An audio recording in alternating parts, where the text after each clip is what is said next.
Welcome, everybody, to another episode of Mind Matters, Navigating Head Injuries and Concussions.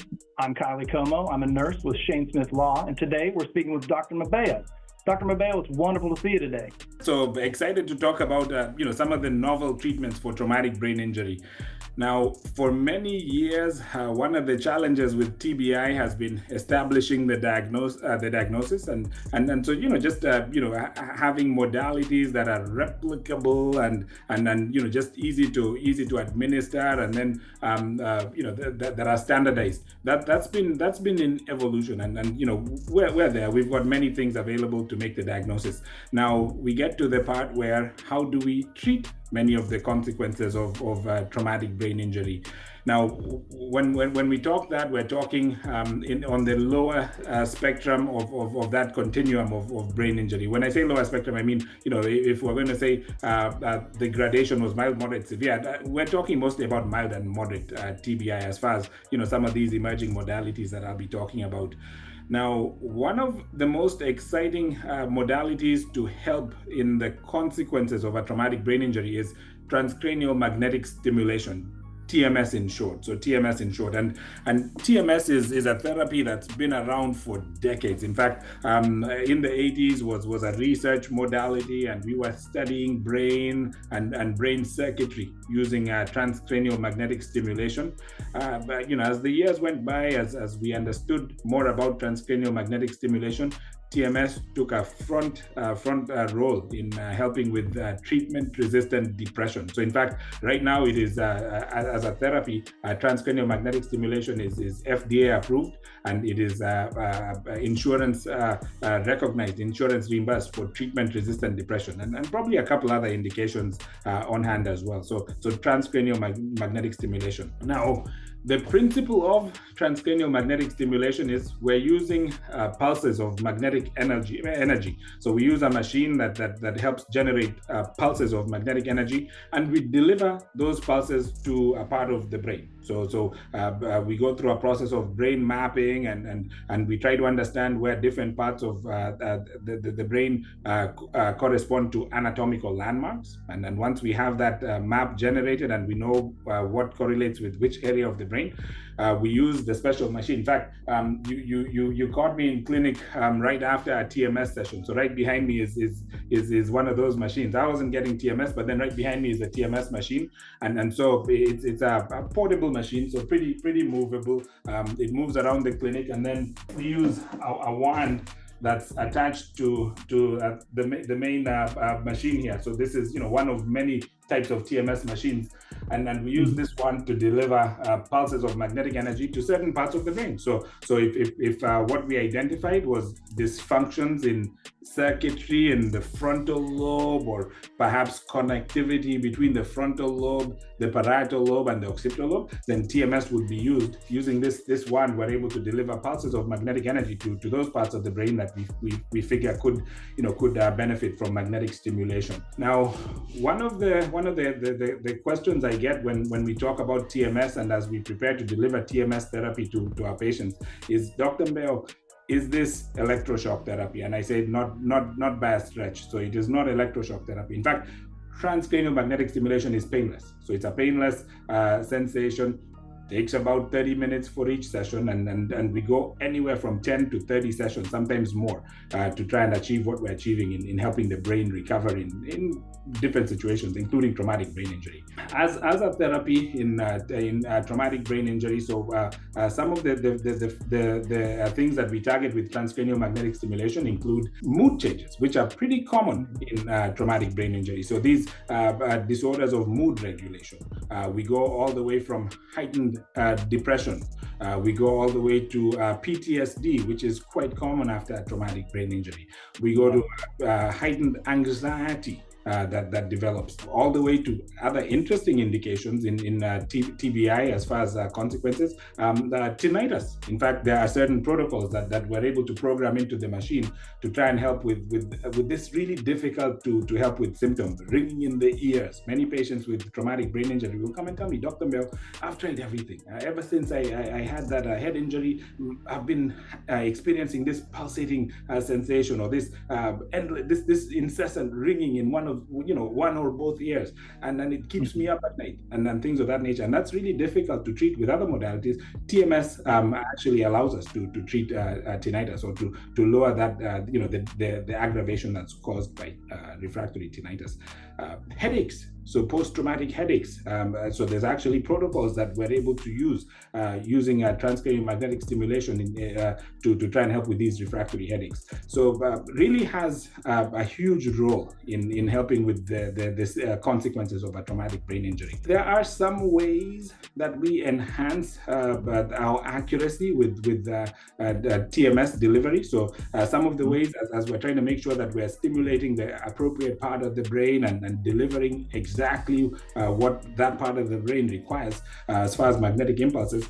So there's some ways. So EEG brain mapping, so obtaining an electroencephalograph and then using that and processing that into what's called a quantitative EEG, a brain map, which helps us understand the distribution of certain brain frequencies. That actually helps us target and customize how we deliver TMS therapy. And other ways, some people use image guided brain mapping, so MRI guided brain mapping to understand where the motor cortex is and where the frontal lobe is, and that also helps us with planning for treatment delivery. But once all that is done, once we've done the planning and we've appropriately selected the patient, we understand that they may be candidates to benefit from transcranial magnetic stimulation. We do the best we can to identify some of the contraindications. So hardware, so pacemakers and metal stents, metal clips, and things of that nature, contraindicated, so we don't use it in that case. Uncontrolled seizures, contraindication, and then there's a few others, but once we rule all that out, and once we rule out the presence of contraindications, we say let's proceed with brain mapping, some way of making sure we're accurate. Let's proceed also with obtaining a protocol, so what we program into the machine to deliver, and then we go through the sessions, and the sessions run anywhere from 30 minutes to an hour, and we start off with 10 daily sessions, and we can go even more. So a lot of data on the 10 days and beyond. So 30 to 36 sessions of TMS has been looked at. So quite exciting as far as one of the emerging treatments that we can use to help the brain in traumatic brain injury. Fantastic. Yeah, I'm not as familiar with that modality of treatment myself, so I found that quite fascinating. Non-invasive, I'm always a big fan of non-invasive treatment measures, something you can do right there in your office. A lot of our clients have transportation issues. Obviously, if they've been involved in a motor vehicle accident, they may not have access to a car, and so it's nice to know that patients may not have to go to a different facility or a different doctor to have something like this. That's very exciting. The only thing, you answered most of my questions I was thinking of. One thing, how long do patients tend does it take for patients to tend to see relief? Great question, and it varies. Like any treatment, it varies. And there are some patients who 2 sessions in will let me know, Dr. Mbeo, these daily headaches I was experiencing, my goodness, by day 2, day 3, the headache had reduced. The intensity was much less, and things were so much more tolerable. So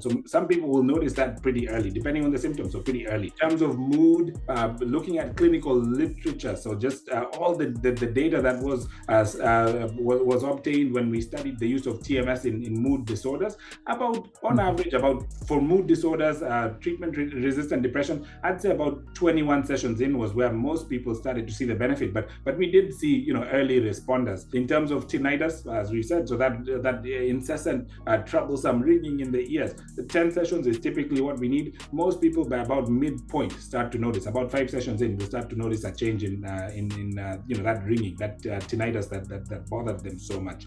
Headaches we've talked about. As far as a few sessions in, we'll see. Sleep is interesting. So a lot of patients after traumatic brain injury will talk about how sleep impairments have become such an issue. Dr. Mbeo, it's difficult for me to fall asleep. It's difficult for me to stay asleep, and when I wake up in the morning, I do not feel rested.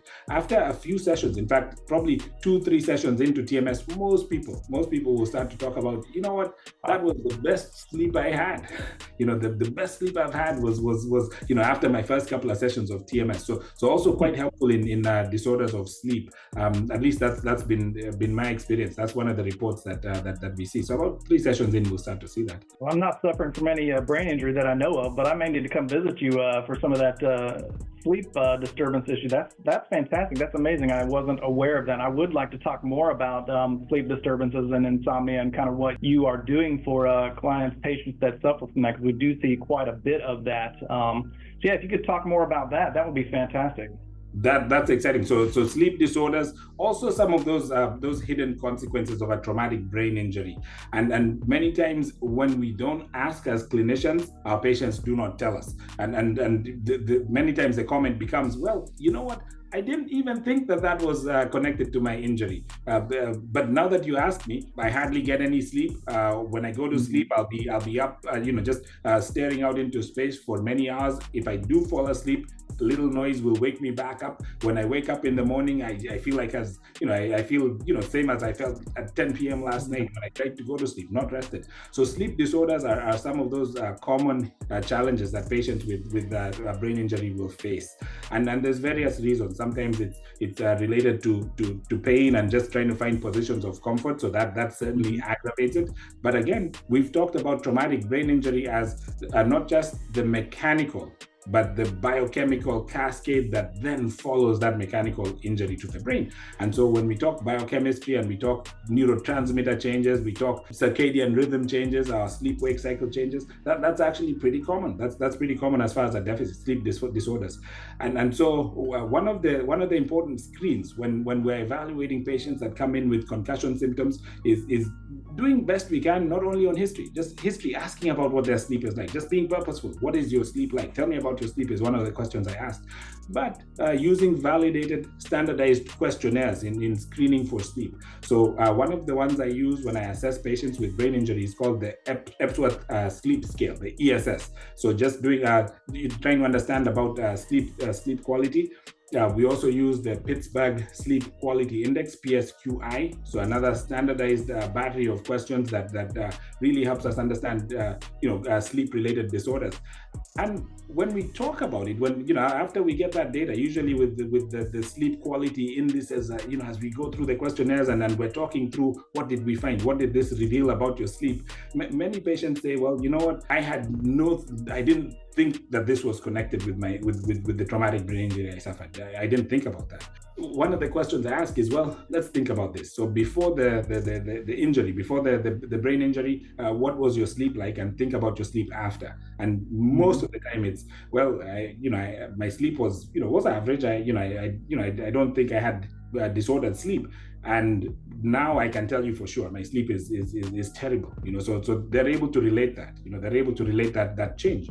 Why is it even important to understand what sleep can do and understand the presence of sleep dysfunction in TBI? What we are learning is that poor sleep and disordered sleep sets us up for a future of cardiovascular compromise, so heart disease, blood pressure changes, so really difficult to control. Hypertension becomes one of the issues patients with poor sleep will face.